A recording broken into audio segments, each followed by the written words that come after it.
Hey guys, Ashley Callahan with the Williams team over at Keller Williams. Wanted to talk to you today about flood.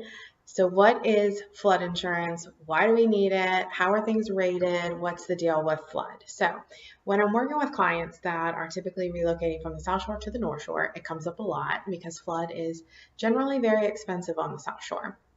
So as a whole, we live in Louisiana. Everywhere is a flood zone. We have what we call preferred flood zones and then non-preferred flood zones. So your preferred zones are going to be things like C, B, or X. So back in the day, everything used to be rated A, B, or C. However, A means bad or non-preferred and is generally more expensive than a preferred zone. But that's confusing, right? Because our alphabet goes A to Z, where A is first, but it's actually not preferred. So they have tried to since rezone all of the flood maps where they make the good, let's say preferred zones, which in the past were B and C, they now call them X to keep the A and X opposite, okay? So preferred meaning X, B, or C, or non-preferred, A, E, sometimes V, sometimes Z, which I know, right? It's just, they've convoluted them again. But anyway, so when you're in a preferred zone, you are not required to carry flood insurance by your mortgage provider. Now, again, we live in Louisiana. Everywhere is a flood zone. It is very wise for you to carry flood insurance, but it's not required when you're in a preferred zone.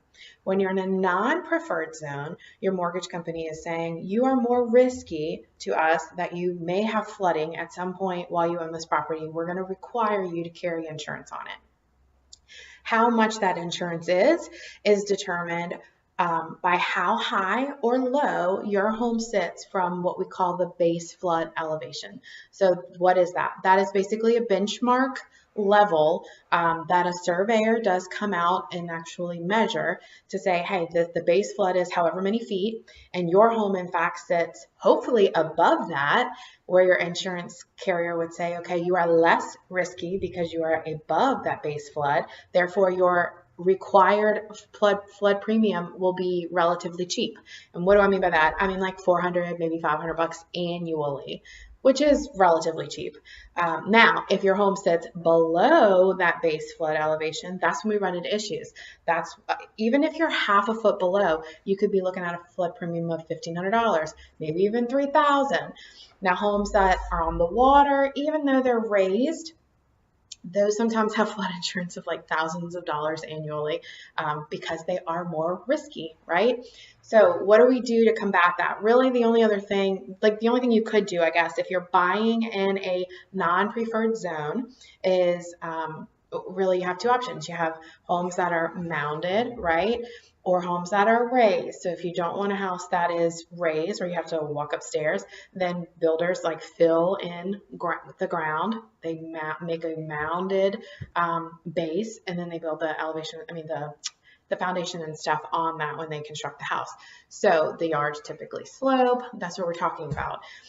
How do you know? Well, if they don't have a recent flood elevation certificate on file, then that's something that we're going to ask a seller to provide for us.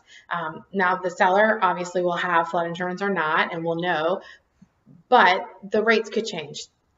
It's always advantageous for us to ask for a new elevation certificate and have that rated with an insurance provider to see what the quotes would be for you personally, because it does kind of vary based on your credit.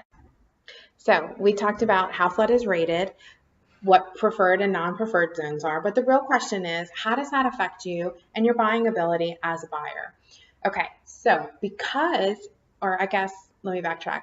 If you are buying a home in a non-preferred zone and a lender is going to require you to carry that flood insurance, that flood insurance is considered a debt off the top, just like it would be, any other liabilities that you have. They take that into consideration, and it will affect how much you can qualify for when you purchase. So let's just randomly throw some numbers out. Let's say your lender had already pre-qualified you for a $200,000 mortgage. That is based on you buying in a preferred zone. If you decide that you want a home in a non-preferred zone where you will be required to carry that flood insurance, that is going to affect your buying ability. You're no longer going to qualify for $200,000. Depending on how expensive that flood insurance is, you may only be able to qualify for 190, maybe even 185. It really just depends on how much that premium is. And yes, it will factor into how much you qualify for when we go to find you the home. So talk to your realtor. Hopefully that's me. And they can help you kind of identify what areas you want to be in, if it matters to you, if not, and then help you find those homes if they are in a flood zone that would be in the budget that you can still be approved for. Okay. If y'all have any questions about flood related questions, about the home buying process in general, give me a ring, 985-705-5160, and y'all have a wonderful day.